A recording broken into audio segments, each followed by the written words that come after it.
Hello everyone, कैसे हो आप लोग।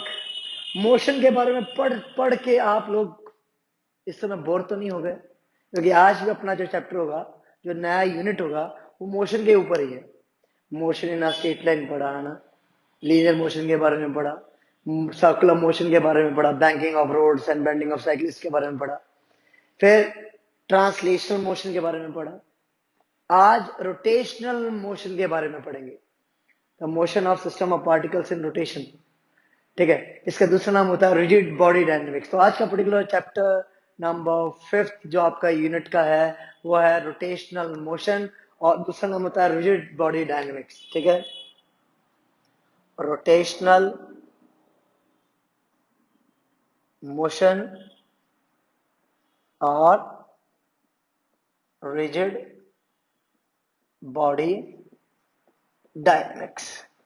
तो मैं आपको बता दूं, ये ऐसा यूनिट है अच्छे अच्छों की नींद उड़ा सकता है, अच्छे अच्छों की नींद उड़ा सकता है। वेटेज सबसे ज्यादा है जेईई मेंस में और सबसे टफ है। तो कोई हमारे जैसा टीचर भी इसको जल्दी हाथ नहीं लगाना चाहता। हम जाते हैं इसको एंड में ही पढ़ाए, बट वही दिक्कत है, अगर आप इसको छोड़ दोगे तो आगे आने वाले कंसेप्ट जैसे ग्रेविटेशन चैप्टर है वो अधूरा हो जाएगा आपका, वो समझ में नहीं आएगा अच्छे से, रटना पड़ेगा कहीं ना कहीं। तो कंसेप्ट देखो ना, चैप्टर्स का सीक्वेंस क्यों होता है, ताकि हर अगला चैप्टर पिछले चैप्टर के साथ क्या हो, लिंक हो। जैसे इसका कैप्लर्स लॉ, अगर आपको ग्रेविटेशन समझना है, ग्रेविटेशन में कैप्लर्स लॉ समझने हैं, तो आपको रोटेशनल मोशन के बारे में अच्छे से पता होना चाहिए, सीधी सी बात। तो ये शुरू करते हैं आज का पर्टिकुलर यूनिट। मैं हूं आपका फिजिक्स टीचर गुरसेवक सिंह, और आज अपने लोग करेंगे 11th क्लास की वीडियो, और वो होगी रोटेशनल मोशन और रिजिड बॉडी डायनेमिक्स के ऊपर। तो पहले तो आपको मैं सिंपल मोशन बता देता हूं जो अपने लोगों ने ऑलरेडी स्टडी करा हुआ है, वो है ट्रांसलेशनल मोशन। कौन सा? Translational motion. ठीक, बट एक चीज आपने देखी होगी, चैप्टर का नाम में रिजिड बॉडी आ रखा है। तो ट्रांसलेशनल मोशन पढ़ने से पहले रिजिड बॉडी के बारे में समझ लेते हैं, क्या होती है रिजिड बॉडी। तो एनीवन, किसी को कोई आइडिया रिजिड बॉडी क्या होती होगी? अरे क्या पूछ रहे हो सर, आप कहाँ बैठे हो, हम कहाँ बैठे हैं, कैसे बता देंगे? अपने आप को बताओ, मैं तो आंसर बाद में बताऊंगा, अपने आप को बताओ क्या होती है रिजिड बॉडी। तो सोच के देखो, रिजिड बहुत सख्त, वर्ड से अंडरस्टूड है, बहुत ज्यादा सख्त। जैसे आप लोग कभी कभी रिजिड बन जाते हो, गुस्सा खा जाते हो, टीचर्स की कई बात के ऊपर नाराज हो जाते हो और कहना ही नहीं मानना चाहते हो, तो आप भी रिजिड हो जाते हो, आप भी सख्त हैं, सख्त लौंडे बन जाते हो, है ना। तो कुछ इस तरह से रिजिड बॉडीज भी होती है। तो रिजिड बॉडीज बेसिकली वो बॉडीज जो अपनी शेप और साइज को चेंज ना करें अगर आप उनके ऊपर कोई भी एक्सटर्नल फोर्स अप्लाई कर दो। ऐसी पर्टिकुलर बॉडीज, अगर आप उनके ऊपर कोई भी एक्सटर्नल फोर्स अप्लाई करो तो उनकी शेप या साइज चेंज ना हो, उनको रिजिड बॉडीज कहा जाता है। तो एक तरह से मैं एक रिजिड बॉडी यहाँ कंसिडर कर लेता हूँ, ये एक रिजिड बॉडी। ठीक, नंबर ऑफ पार्टिकल्स होंगे तो हाँ मैंने मान लिया, नंबर ऑफ पार्टिकल्स है, ए पार्टिकल, ठीक है, बी पार्टिकल, ये दो पार्टिकल्स है। मैंने फोर्स अप्लाई करा तो ए और बी के बीच की जो दूरी थी वो सेम रही फोर्स अप्लाई करने के बावजूद। तो हुआ क्या, बॉडी मोशन में आ गई, बॉडी मोशन में आ गई। तो थोड़े टाइम के बाद बॉडी का मोशन हुआ और बॉडी समथिंग यहाँ पहुंच गई। तो वही सेम ए पार्टिकल और बी पार्टिकल। ठीक, अब ध्यान से देखो, ए चल के यहां पहुंचा और बी चल के यहां पहुंचा, तो दोनों का पाथ अभी भी कैसा है, पैरेलल है। अगर पाथ पैरेलल रहता है थ्रू आउट द पीरियड, तो इसका मतलब बॉडी तो रिजिड है ही, साथ में साथ मोशन कैसा है, ट्रांसलेशनल मोशन है। बट अगर आप फोर्स लगाओ और पर्टिकुलर बॉडी की शेप चेंज हो जाती है, कहने का मतलब फोर्स लगाने के बाद जो पहले फोर्स से पहले था, ए और बी के बीच की दूरी, फोर्स लगाने के बाद ए और बी के बीच की जो दूरी है वो अगर चेंज हो गई, ऑटोमेटिकली पाथ पैरेलल नहीं रहेंगे। और पाथ अगर पैरेलल नहीं रहे तो ये ट्रांसलेशनल मोशन नहीं कहलाएगा। समझिए बात को। सपोज एक रिजिड बॉडी है, एक पार्टिकल यहाँ, एक पार्टिकल यहाँ, ठीक, फोर्स अप्लाई करा, यहाँ पहुंची बॉडी। ठीक, अब अगर मैंने इसके ऊपर फोर्स लगाया है और बॉडी की शेप थोड़ी सी चपटी हो गई, थोड़ी सी बैंड हो गई, अंदर की तरफ चली गई सपोज, तो बी पार्टिकल की भी जो पोजीशन होगी विद रिस्पेक्ट टू ए वो चेंज हो गई भाई। और अगर पोजीशन चेंज हो गई तो ये पाथ जो है एक पर्टिकुलर टाइम के बाद कवर हुआ है, इनके बीच में जो पर्टिकुलर डिस्टेंस है थ्रू आउट द पीरियड वो सेम नहीं रहेगा। कहने का मतलब लाइंस पैरेलल नहीं रहेंगी अब, और अगर लाइंस पैरेलल नहीं रही तो ये मोशन अब ट्रांसलेशनल मोशन नहीं कहलाया जाएगा, ये समझ लीजिए। या फिर ट्रांसलेशनल मोशन उसको भी कहा जा सकता है कि हर पार्टिकल इक्वल टाइम में इक्वल डिस्टेंस कवर करे, हर पार्टिकल, उसको भी ट्रांसलेशनल मोशन कह सकते हो। जैसे साइकिल है, एक गद्दी पर बैठे हो आप, वो पार्टिकल ए मान लिया, एक्सल है अगले पहिए का, वो पार्टिकल बी मान लिया। एक पर्टिकुलर टाइम के बाद जितना डिस्टेंस उस गद्दी ने कवर करा आगे तक, उतना डिस्टेंस वो एक्सल कवर करेगा आगे तक।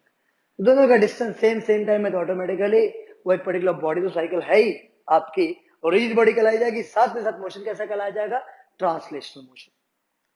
अब अगर मैं आपको दूसरे मोशन के बारे में बताऊं तो रोटेशनल मोशन की बात करते हैं। रोटेशनल मोशन, और रूलर के बारे में सुना, रूलर, हाँ हिस्ट्री में बहुत पढ़ा है। रूलर ही कहते हैं ना उसको यार, स्केल को रूलर कहते हैं। I don't know, my I guess so ना, स्केल है ना, 15 सेंटीमीटर का जो स्केल है वो आपने लिया, आपने यहां से पकड़ा और इसको घुमाना शुरू कर दिया। ठीक, जहां से आपने क्या करा, इसको मारा, तो स्केल घूमना शुरू कर देता कुछ इस तरह से, स्केल घूमना शुरू कर देता है कुछ इस तरह से, हाँ या ना, स्केल घूमना शुरू कर देगा इस तरह से। तो बेसिकली मुझे क्या दिखेगा, ये रोटेट होता हुआ दिखेगा, ये रोटेट होता हुआ दिखेगा। सारे के सारे पार्टिकल्स, पार्टिकल ए यहां पर था, फिर यहां पहुंच गया, फिर यहां पहुंच गया, ठीक, पार्टिकल बी यहां पे था, फिर यहां पहुंच गया, और फिर यहां पहुंच गया। तो पार्टिकल बी की पोजीशन, जो डायरेक्शन है डिस्प्लेसमेंट की, वो समथिंग है, मतलब वेलोसिटी की डायरेक्शन कह सकती है। तो थ्रू आउट द पीरियड कैसे मोशन में आ जाएगा, पार्टिकल बी का जो पर्टिकुलर मोशन होगा कैसा हो जाएगा, सर्कुलर। बट कंप्लीट बॉडी का मोशन कैसा हो जाएगा, रोटेशनल। पार्टिकल का पोजीशन जो मोशन है वो सर्कुलर हो गया, बट बॉडी का मोशन कैसा हो जाएगा, बॉडी का मोशन वो रोटेशनल हो जाएगा। when all the particles of a body cover या move in a circular motion, सारे के सारे particles बॉडी के circular motion में मूव करना शुरू कर दे, then the body is said to be in rotational motion। But उसका एक पर्टिकुलर पॉइंट फिक्स होना चाहिए, जैसे ये है, उसका एक पर्टिकुलर पॉइंट फिक्स होना चाहिए। तो बॉडी का कौन सा पर्टिकुलर पॉइंट फिक्स होगा तभी बॉडी सर्कुलर मोशन होगी, तो वो पर्टिकुलर पॉइंट को नाम दिया जाता है सेंटर ऑफ मास। तो सेंटर ऑफ मास आपका एक ही जगह पर फिक्स्ड होगा, जिसको कहा जाता है pivot, that will be pivoted. जैसे बास्केटबॉल खेलते हैं तो एक रूल होता है बास्केटबॉल में, पाइवट फुट। कहने का मतलब आप ड्रिबल करते रहो, बट आपका जो एक पैर है वो अगर ना हिले तो वो फाउल नहीं है, समझ रहे हैं, तो उसको पाइवट फुट कहा जाता है। कहने का मतलब फिक्स्ड। सिमिलरली यहां पर भी ये आपका वो particular point, fix point, centre of mass वाला। ठीक, तो सारे के सारे particles, if all the particles of the body, all the particles of a body move in a circular motion, then the body is said to be in rotational motion. तो body को कहां कहा जाता है, रोटेशनल मोशन में कहा जाता है, कि वो पर्टिकुलर बॉडी किसमें है, रोटेशनल मोशन में। और साथ में साथ एक कंडीशन क्या लगा दी कि ये centre of mass fixed. Sir हम जब शायद ये जो आपका स्केल है इसको मारते हैं ना, कि पूरे टेबल पे घूमना शुरू कर देता है, बट ये इसका जो ये सेंटर वाला पॉइंट है फिक्स नहीं होता। तो नोट डाउन कर लीजिए, also if the point center of mass is not fixed, अगर ये फिक्स नहीं भी है तब भी आपका वो पर्टिकुलर मोशन रोटेशनल मोशन कहा जा सकता है। बट कंडीशन क्या है, पार्टिकल्स का मोशन कैसा हो, सर्कुलर हो। ठीक है, अभी क्या है, अभी आपको ये पर्टिकुलर बॉडी का मोशन कैसा दिख रहा है, सर्कुलर दिख रहा है जब ये फिक्स है।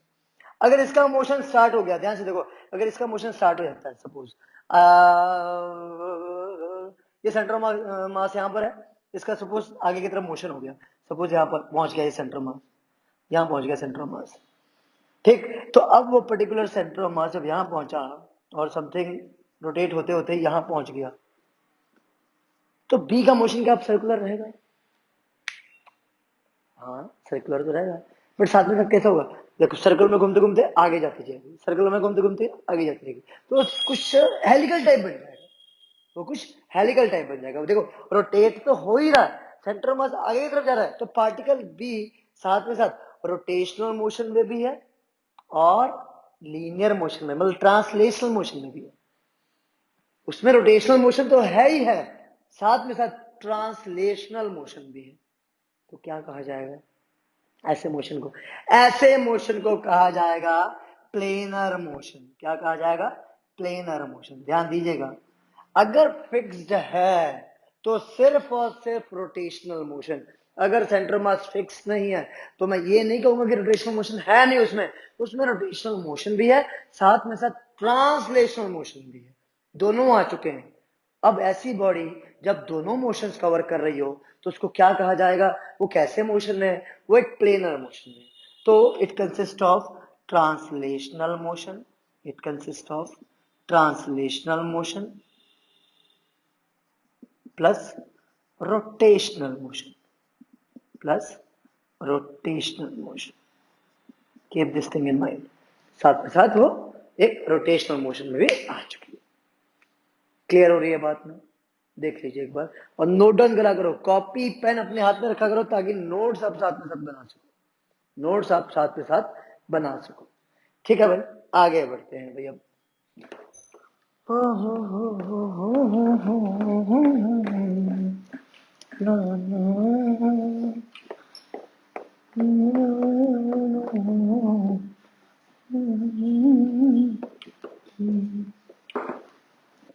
ठीक है भाई, आगे। अब रोटेशनल मोशन की अगर मैं बात करूं, सिर्फ और सिर्फ रोटेशनल मोशन की अगर मैं बात करूं, होल्ड ऑन।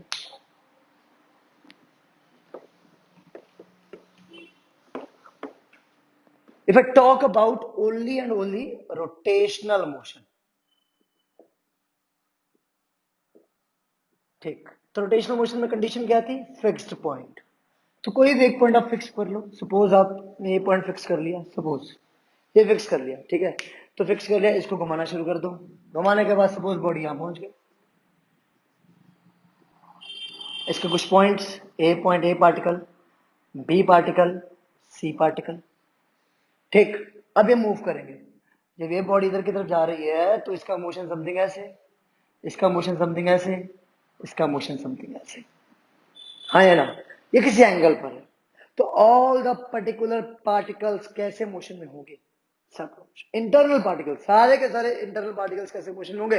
सर्कुलर मोशन में। जैसे देखो ए, अगर ये बॉडी पूरी घूम के ऐसे आती है तो ए का समथिंग मोशन ऐसा आ जाएगा, बी का समथिंग मोशन कैसा आ जाएगा? ऐसा आ जाएगा, सी का मोशन समथिंग ऐसा आ जाएगा, ऐसा आ जाएगा। अब ए पार्टिकल क्या कर रहा है? कोई पर्टिकुलर डिस्प्लेसमेंट कवर कर रहा है या नहीं कर रहा है? बी कवर कर रहा है या नहीं कर रहा? सी कवर कर रहा है कि नहीं कर रहा? कर रहा है। ध्यान से देखो, अगर इस एंगल पर है, थीटा एंगल पर, तो ए की अपनी कोई वेलोसिटी तो होगी जिससे एंगल थीटा कवर करेगा, बी की अपनी वेलोसिटी होगी जिससे एंगल थीटा कवर करेगा, सी की अपनी कोई वेलोसिटी होगी जिससे एंगल थीटा कवर करेगा। जाहिर सी बात है। तो now coming to the point, we will be discussing about some physical quantities which are basically used in rotational motion. देखो अभी तक अपने लोग क्या पढ़ रहे थे लीनियर मोशन में? अभी तक क्या पढ़ रहे थे लीनियर मोशन में? We were studying about velocity, we are studying about displacement है ना, और we were studying about acceleration है, कुछ ऐसी चीजों के बारे में स्टडी कर रहे थे, और फोर्स एफ के बारे में स्टडी कर रहे थे, मोमेंटम पी के बारे में भी स्टडी कर रहे थे, मास एम के बारे में स्टडी कर रहे थे। बट जब अपने लोग रोटेशनल मोशन के बारे में स्टडी करेंगे तो in case of rotational motion ये सब चीजें यूज नहीं होनी, ये सब चीजें यूज नहीं होंगी। तो क्या यूज होगा? तो देखो इनकी जगह इनका रिप्लेसमेंट होता है।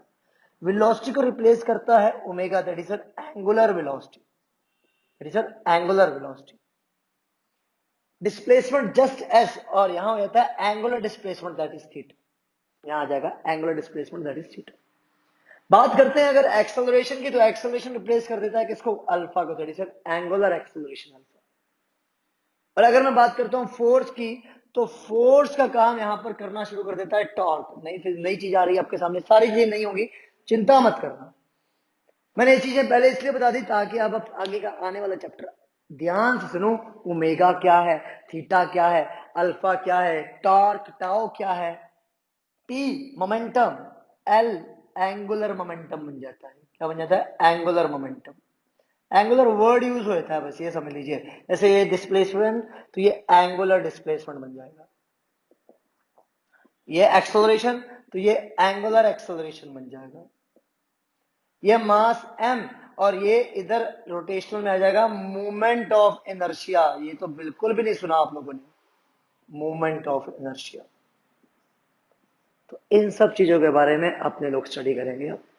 कैसे आपका v का रिलेशन ओमेगा के साथ होता है, कैसे आपका s का रिलेशन थीटा के साथ होता है, कैसे आपका a का रिलेशन अल्फा के साथ होता है, कैसे आपका फोर्स का रिलेशन टावर के साथ होता है, सब चीजों के बारे में वी विल बी डिस्कसिंग। आप हो सकता है कि आज अपने लोग इनके बारे में डिस्कशन करें, बट कल अपने लोग इनके बारे में भी डिस्कस करेंगे। ठीक, तो ध्यान से देखो, यहां पर आपकी एक बॉडी सपोज ये, ठीक, जिसका अपना कोई रेडियस या लेंथ r मान ली जाए, ठीक है, और ये फिक्स पॉइंट है, तो बॉडी मूवमेंट में समथिंग यहां पहुंची, तो उसने कोई एंगल थीटा कवर कर लिया, कोई एंगल थीटा कवर कर लिया, ठीक है। ये रोटेट हो रही है, ये रोटेट हो रही है, तो भाई एंगुलर वेलोसिटी का रोल प्ले होना शुरू है। एंगुलर वेलोसिटी का रोल प्ले यहां पर शुरू होना हो जाता है। कैसे? अब यहां पर आपके पास थीटा आया, तो ध्यान से देखो, theta is the angular displacement, कितना एंगल कवर करा, बट यहां से यहां तक जाओगे, जब यहां से यहां तक जाओगे तो डिस्प्लेसमेंट भी तो हुआ एस, डिस्प्लेसमेंट भी तो हुआ एस। तो आपके पास एक फॉर्मूला होता है, angle is equal to arc upon radius, angle is equal to arc upon radius. तो एंगल यहां पर कितना? Theta, arc S, radius R, तो क्या मिला आपको? मिला S is equal to R theta. The very first relation between S and theta, you have it now. Check करो जल्दी से एक बार अच्छे से।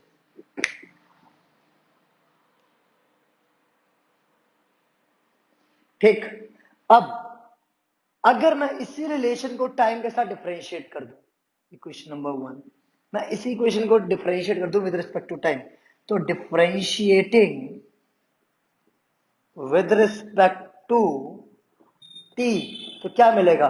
तो ds upon dt will be equal to r d theta upon dt। Equation number ये हो जाती है 2। इससे क्या मिलेगा? अब देखो ना, वेलोसिटी का फॉर्मूला आप लोगों ने सुना हुआ है, v is equal to ds over dt, सुना हुआ है। v आपके लीनियर वेलोसिटी, s आपके पास linear displacement.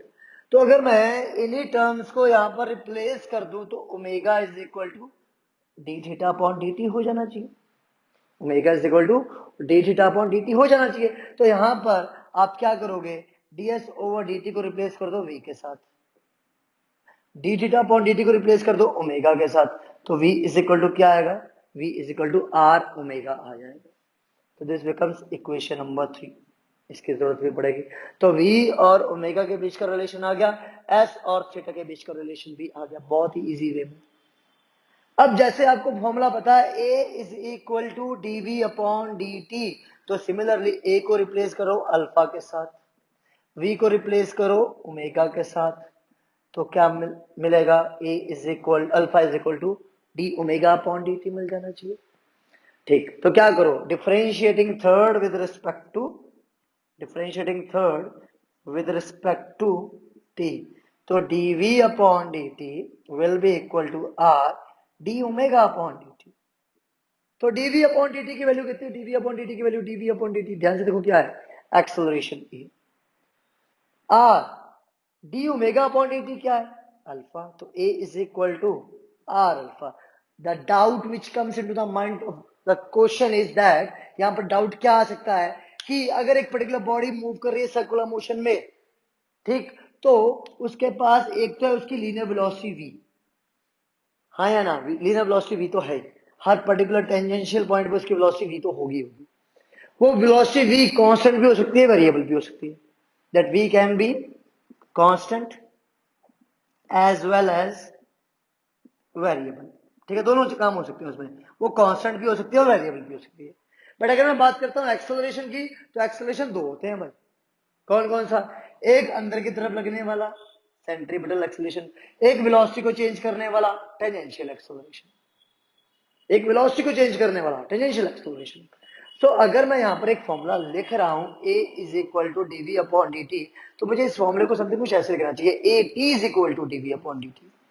Rate of change of velocity gives you the tangential acceleration. Rate of change of velocity gives you the tangential acceleration.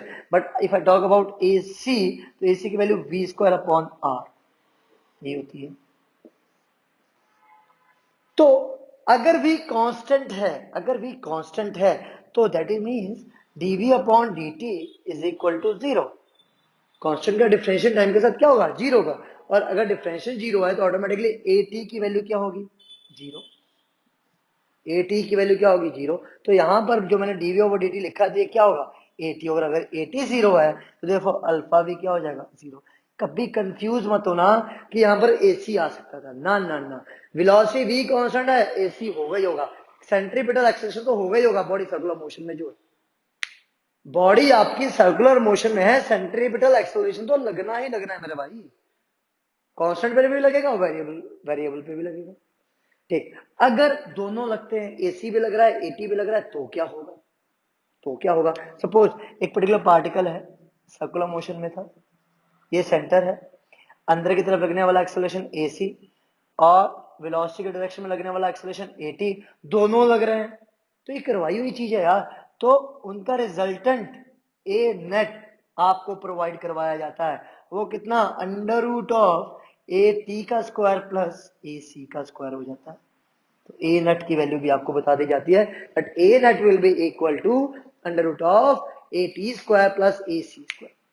तो v constant का मतलब, differentiation of velocity zero का मतलब at की value zero हो जाएगी, और at अगर जीरो हो गया तो अल्फा भी जीरो, एंगुलर एक्सेलरेशन भी नहीं है उसके अंदर, उसके पास एंगुलर एक्सेलरेशन भी नहीं है। क्लियर होगी बात?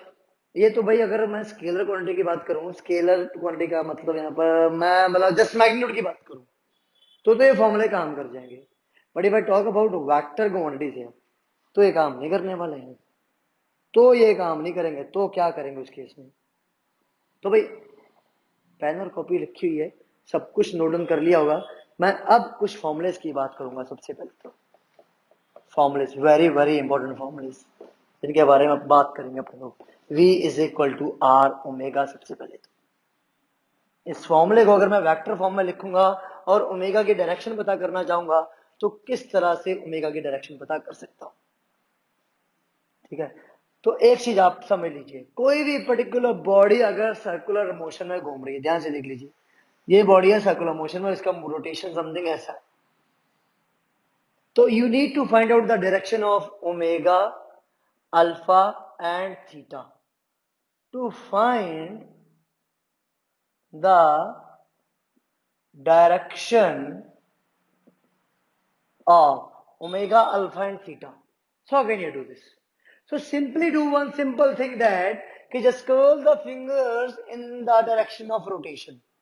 जिस पर्टिकुलर डायरेक्शन में रोटेशन हो रहा है उधर की तरफ फिंगर्स को कर्ल कर दीजिए, automatically you will be getting the direction of what? These three things. ठीक है, तो ध्यान से देखो, अगर रोटेशन इधर है, वेलोसिटी की डायरेक्शन ये हो गई, रोटेशन इधर है, क्लियर, रोटेशन इधर है, तो ऑटोमेटिकली थंब कहां जा रहा है? थंब बाहर आ रहा है, तो थंब बाहर आ रहा है, डॉट डॉट रिप्रेजेंट्स आउटवर्ड, तो यहां पर थंब बाहर आ रहा है, ये बाहर की तरफ है, तो this is the direction of omega, this is the direction of omega. कुछ ऐसा देखो, कुछ ऐसा देखो, ध्यान से देखो, अगर ये आपके पास डिस्क है कोई, और ये समथिंग ऐसे है, ये समथिंग ऐसे, ठीक है, ये समथिंग ऐसे है, ठीक, ऐसे घूम रही है, ऐसे घूम रही है, ध्यान से देखो, रोटेशन के डायरेक्शन में फिंगर्स को कॉल कर रहा हूं, थंब कहां जा रहा है? थंब ऊपर जा रहा है, थंब कहां जा रहा है? थंब ऊपर जा रहा है, ओमेगा की डायरेक्शन, थंब ऊपर, रोटेशन ये, थंब ऊपर, वेलोसिटी इधर, वेलोसिटी यहाँ, इस पॉइंट पे इधर, इस पॉइंट पे इधर, इस पॉइंट पे इधर, इस पॉइंट पे इधर, क्लियर, थंब ऊपर जा रहा है, थंब ऊपर, that is omega, that is omega. ठीक है, वेलोसिटी इधर है, तो ये वेलोसिटी की डायरेक्शन होगी। ठीक है, कंफ्यूज मत होना, यहाँ पर कंफ्यूज मत होना। ये आपके पास ध्यान से देखिएगा, यहाँ पर मैं एक एग्जांपल देके बताता हूँ आपको कि suppose this is your ring, अगर ये रिंग है और इसका रोटेशन ऐसे हो रहा है, ये रिंग आपको दिख रही होगी ना, ये रिंग है, इसका समथिंग रोटेशन ऐसा हो रहा है, ठीक है। तो यहाँ पर जो ओमेगा है ये ए है, ये ओमेगा। और अगर मैं बात करता हूं यहाँ पर वेलोसिटी की, तो वेलोसिटी ये है, दिस इज योर वेलोसिटी, ये आपकी वेलोसिटी है। अब यहां पर आपको वेलोसिटी का रिलेशन ओमेगा और आर के साथ चाहिए, तो ध्यान से देखो, फिंगर्स इन द डायरेक्शन, ये fingers in the direction of omega, ठीक, fingers in the direction of omega. ध्यान से देखो, क्या ये रेडियस नहीं है, ये रेडियस है यार, ये वेलोसिटी है V, v is equal to are omega. मुझे इन तीनों को वेक्टर फॉर्म में लाना है, किसके फॉर्म में, वेक्टर फॉर्म में, ठीक है। बस एक फॉर्मूला याद रखना, I cap cross J cap is equal to K cap, कहने का मतलब ये के कैप है। अब इनमें से आई कौन सा है, जे कौन सा है, ये पता करना है, ठीक है। नाउ हैव अ लुक, बहुत इजी तरीका है, this is the direction of velocity, this is the direction of velocity, ठीक है। This is the direction of omega, omega ऊपर, वेलोसिटी इधर की तरफ है, और ये रेडियस है, रेडियस उधर, रेडियस उधर। तो मैं क्या कर रहा हूं, ओमेगा की तरफ फिंगर्स लाया, ओमेगा, थम रिजल्टेंट वेलोसिटी के डायरेक्शन में थम। याद करिए रिजल्टेंट ऑफ क्रॉस प्रोडक्ट कैसे निकालते थे, आई कैप क्रॉस जे कैप, आई कैप जे कैप, तो आई से जे थम ऊपर, आई से जे, तो आई से जे थम ऊपर, यहां फिर आई की तरफ फिंगर्स, पाम, पाम किधर, जे की तरफ, थम कहां गया, ऊपर, ठीक है। जो पहले फिंगर्स उसकी तरफ, तो भाई ओमेगा की तरफ फिंगर्स रखी मैंने, ओमेगा की तरफ फिंगर्स रखी, ये देखो ध्यान से, पाम किधर जा रहा है, रेडियस की तरफ, थम कहां है, थम इधर। तो इसका मतलब क्या होना चाहिए, क्या होना चाहिए, आई की जगह ओमेगा आना चाहिए, जे की जगह आर आना चाहिए था, इज इक्वल टू क्या, वी वेक्टर। तो क्या होगा, V vector is equal to omega vector cross R vector, ये रिलेशन होगा, ये रिलेशन होगा। कभी भी R vector cross omega vector कर दोगे तो गड़बड़ हो जाएगी। पहला काम, ओमेगा की डायरेक्शन निकालो, कैसे, रोटेशन की डायरेक्शन में फिंगर्स को कर्ल करो, थंब ऑटोमेटिकली डायरेक्शन दे देगा, किसकी, उन पर्टिकुलर फिजिकल क्वांटिटीज की, ठीक। अब फॉर्मूले को लगाना है, तो आर ओमेगा, क्या फॉर्मूला सही है, नहीं, R vector cross omega vector लगा दोगे तो गलत हो जाएगा, क्रॉस प्रोडक्ट नहीं लागू होगा यहाँ, तो आपको क्या करना है, V vector is equal to omega vector cross R vector करना है, ठीक है ना, समझ में आ गया था ना, बहुत आसान है भाई, बहुत आसान है। Now if I talk about if theta is equal to 2t cube, अगर थीटा की वैल्यू 2t क्यूब है, क्वेश्चन दे रहा हूं भाई, if theta is equal to 2t क्यूब, find vt, find vt at vt at t is equal to 2 seconds, vt t is equal to 2 seconds। अगर रेडियस उसका गिवन है 3 मीटर्स के बराबर, रेडियस गिवन है 3 मीटर्स के बराबर, पॉज करो वीडियो को, ठीक है, ट्राई करो, पसीना देखो, मेहनत देखो, आप लोग पता नहीं कर रहे हो कि नहीं कर रहे हो, बट मैं तो कर रहा हूं अपनी तरफ से भाई, मुझे करनी पड़ेगी मेहनत, आपको तो जरूरत नहीं है शायद, है ना, बट करिए, कुछ पाना है तो मेहनत करनी पड़ेगी, खोना कुछ नहीं है, कहते हैं ना कुछ पाने के लिए खोना पड़ता, कुछ नहीं खोना पड़ता, कुछ भी पाना है तो मेहनत करो, और मेहनत के दौरान खोना गया, कुछ नहीं खोना, सब कुछ मिलना ही, ठीक है ना। सारी कहावतें सही नहीं होती है, ऐसा नहीं है। तो यहां पर देखो, theta is equal to 2t cube, और थीटा की वैल्यू गिवन है, तो आप पहले तो vt निकालना चाहते हो, तो vt का फॉर्मूला क्या है, v इज इक्वल टू होता क्या है, ओमेगा आर या आर ओमेगा, तो मुझे तो ओमेगा निकालना पड़ेगा।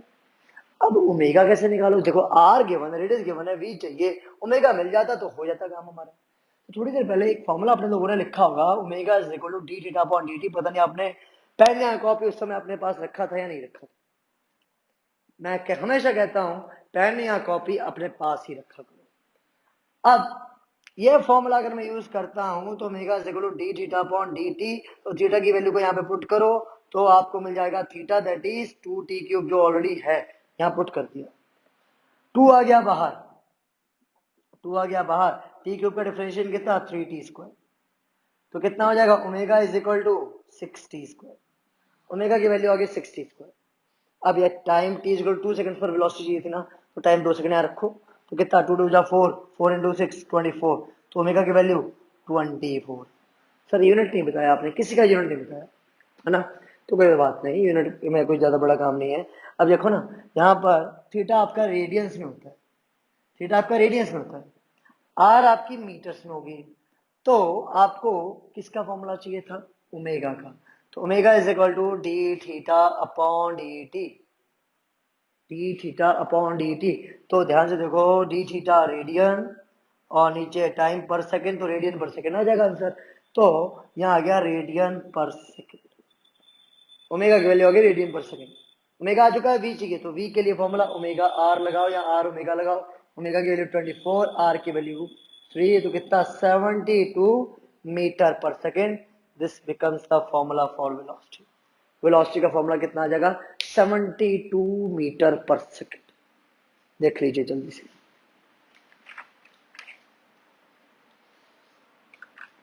अगला क्वेश्चन।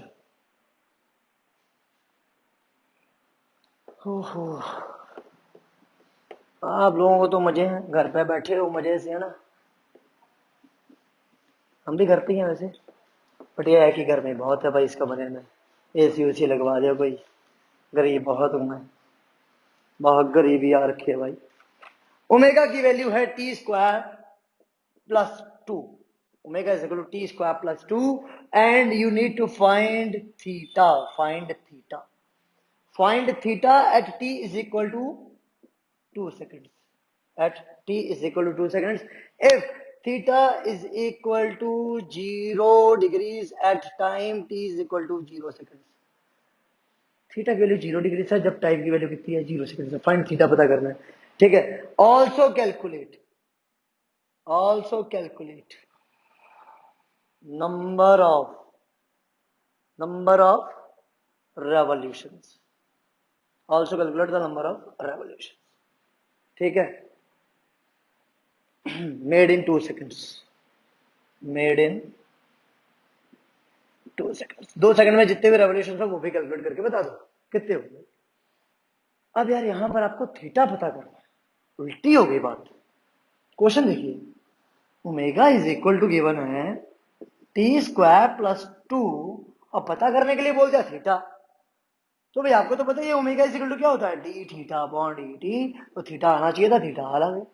ओमेगा को यहाँ पुट करो, तो D theta upon D T is equal to T square plus 2, D T को उधर भेजो तो D T T, D theta is equal to T square D T plus 2 D T. तो क्या मिलेगा? Integration both sides, integration both sides. तो integration of D theta कहां से कहां, कहां से कहां? थीटा निकालना था टाइम 2 सेकंड्स पर, थीटा 1 से थीटा 2 तक जाना है। अब ध्यान से देखो, थीटा 1 तो होगा आपका यहाँ पर 0 डिग्री, कब? जब टाइम t1 की वैल्यू है 0 सेकंड्स, बट टाइम t2 की वैल्यू 2 सेकंड जब गिवन होगी, जब टाइम 2 सेकंड गिवन होगी तब आपको थीटा 2 की वैल्यू निकालनी है।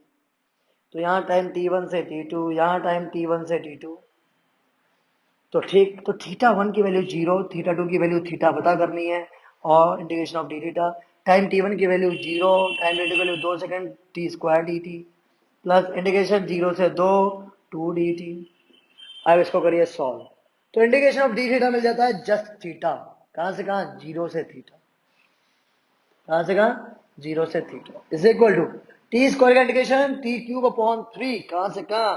0 से 2 प्लस 2 बाहर आ गया, इंटीग्रेशन ऑफ डी टी क्या आएगा? टी, कहां से कहां? 0 से टी, इधर 1/3 आ गया बाहर, टी स्क्वायर के लिए 2 की, टी क्यूब के लिए 2 की पावर 3 कितना? 2 की पावर 3 हो जाता है 8, प्लस और टी की पावर 2, टी की पावर 2 कितना? 2 की पावर 2, ऑटोमेटिकली यहाँ जाता है 8/3, इधर आ जाएगा 2 2 जा 4, 4 2 जा 8, तो 24 32/3, इधर थीटा माइनस 0, तो theta is equal to what? 32/3, ये रेडियंस में आंसर आ गया 32/3, ये रेडियंस में आंसर आया। अब भाई उन्होंने बोला रेवोल्यूशन पता करिए 1 सेकंड में, 1 सेकंड में रेवोल्यूशन कितने होंगे? 2 सेकंड में, सॉरी भाई। अगर एंगल 2 पाई हो, अगर एंगल 2 पाई हो तो एक रेवोल्यूशन होता है, पूरा घूम जाए, पूरा घूम जाए तो 2 पाई एंगल, है ना। तो रेवोल्यूशन कितना? एक। अगर 2 पाई रेडियन के लिए, 2 पाई रेडियन के लिए एक रेवोल्यूशन, तो एक रेडियन के लिए कितना रेवोल्यूशन? एक रेडियन के लिए रेवोल्यूशन कितना? 1/2 पाई। अगर मैं थीटा रेडियन की बात करूं तो theta upon 2 pi, theta radian के लिए बात करूं तो थीटा अपॉन 2 पाई। तो number of revolutions if you need to calculate number of revolutions, तो आप सिंपली फॉर्मूला क्या लगा सकते हो, theta upon 2 pi. Theta upon 2 pi is the formula for number of revolutions. तो थीटा की वैल्यू कितनी, 32/3 और मल्टीप्लाइड बाय 2 पाई, तो यहाँ आ गया 16। तो आंसर विल बी 16/3 पाई। पाई को यहाँ पर आप क्या पुट करोगे, कहीं 180 डिग्री मत पुट कर देना, रेडियन में। इन रेडियंस, इन रेडियंस पाई की वैल्यू हमेशा 22/7 पुट होती है, हमेशा जब भी रेडियंस की बात करो तो पाई की वैल्यू को 22/7 पुट करके आंसर निकाल सकती हो, कोई दिक्कत नहीं होनी चाहिए भाई। एक लास्ट क्वेश्चन और कर लेते हैं, ये समझ में आ गया, देखो देखो जल्दी से देखो। ओके नो,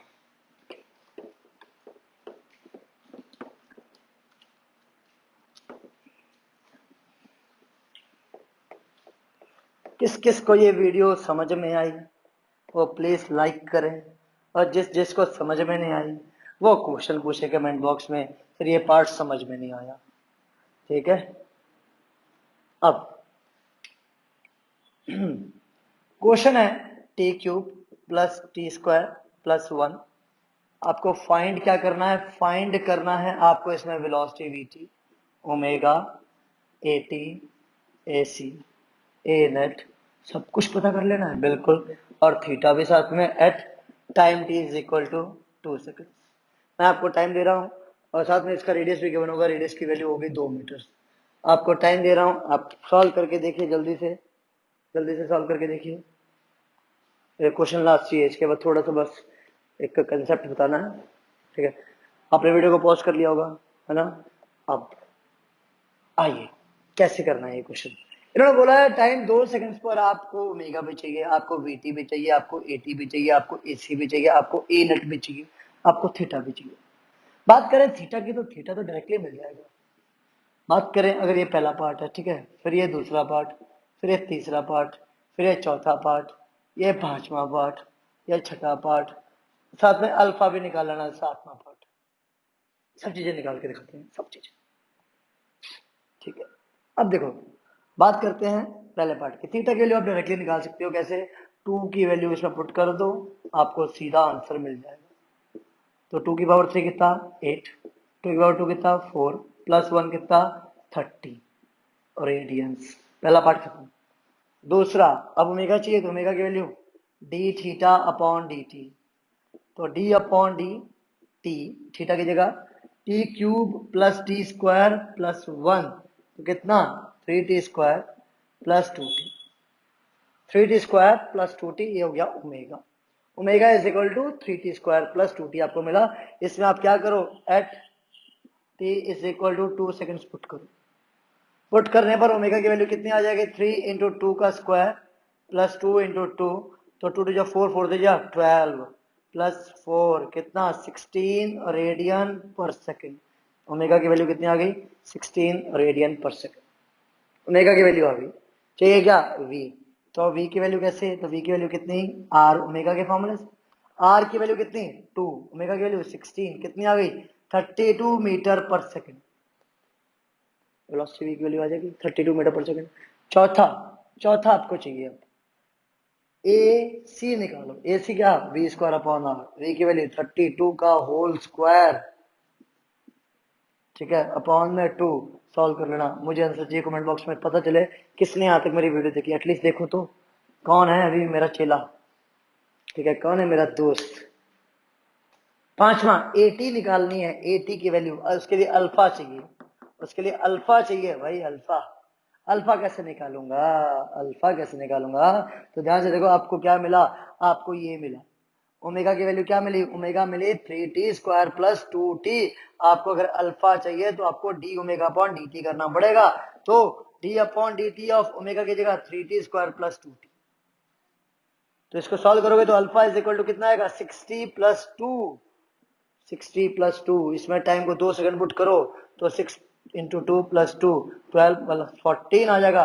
अल्फा की वैल्यू 14 रेडियन पर सेकंड स्क्वायर, पर सेकंड स्क्वायर अल्फा की वैल्यू आ गई। अल्फा आने के बाद 80 निकालना है, तो AT की वैल्यू क्या हो जाएगी R अल्फा, तो R की वैल्यू 2, अल्फा की वैल्यू 14, तो कितना आएगा 28 रेडियन मीटर पर सेकंड स्क्वायर, मीटर पर सेकंड स्क्वायर। तो ये AT की वैल्यू आ जाएगी। क्लियर है? तो ये आपके पास हर तरह का जो भी न्यूमेरिकल आ सकता था, V कैसे निकालते हैं, ओमेगा कैसे निकालते हैं, AT कैसे निकालते हैं, AC कैसे, ए नेट अगर ओके ए नेट की वैल्यू भी निकाल सकते हो कैसे, अंडर रूट ऑफ AT का स्क्वायर प्लस AC का स्क्वायर। मैं ये भी चाहूंगा आप कमेंट्स में इसका भी आंसर लिखें, तो AT और AC की वैल्यू निकालें और पुट कर दें कमेंट बॉक्स। मजा आ जाएगा अगर आप लोगों ने ये भी कर दिया। बस एक छोटी सी चीज, एक्सप्लेनेशन नहीं है, बस आपको जरूरत पड़ेगी तो मैंने सोचा आपको वो भी बता देते हैं। आप लोगों ने रिजेम्बलेंस तो देख ही लिया ना, कैसे जो particular physical quantities linear motion में होती हैं उनको कैसे कन्वर्ट कर दिया जाता है रोटेशनल में। तो जैसे आपको पता चल चुका होगा V का रिलेशन ओमेगा के साथ है, मतलब कन्वर्जन ओमेगा के साथ कर दिया जाता है, A को कन्वर्ट कर दिया जाता है अल्फा के साथ, थीटा S को कन्वर्ट कर दिया जाता है थीटा के साथ, है ना। तो इक्वेशन ऑफ मोशन की अगर मैं बात करूं तो V is equal to U plus AT होती है पहली इक्वेशन ऑफ मोशन। तो यहां पर V बन जाता है ओमेगा, U बन जाता है omega not initial angular velocity, A बन जाता है अल्फा और time as it is T रहता है। अगर मैं बात करूं S is equal to U T plus half A T square की, तो ध्यान से देखो उसमें S बन जाता है थीटा, U बन जाता है omega not T plus half of alpha T square. फिर अगर मैं बात करूं थर्ड इक्वेशन मोशन की, V square minus U square is equal to 2AS, तो वी स्क्वायर बन जाता है ओमेगा स्क्वायर, यू स्क्वायर बन जाता है ओमेगा नॉट का square is equal to alpha theta. तो this are the basic equations of motion, जिनके ऊपर आपके बहुत सारे न्यूमेरिकल्स आएंगे, हो सकेगा मैं भी लेके आऊंगा इनके ऊपर न्यूमेरिकल्स। अगर आपको ये समझ में आया है तो ठीक, बहुत अच्छी बात है। क्वेश्चंस ट्राई करेंगे इसके ऊपर, कुछ क्वेश्चंस ट्राई करेंगे, क्वेश्चंस के बाद हो सकता है आपके कंसेप्ट और ज्यादा क्लियर हो जाए। ठीक है, अगला पर्टिकुलर जो आपका टॉपिक होने वाला है वो होगा टॉर्क, तो इसकी अगली वीडियो जरूर देखें। ये कंसेप्ट भी पढ़ना बहुत जरूरी है, तभी आपको अगला समझ में आएगा। Thank you so much, keep watching the channel, thanks a lot.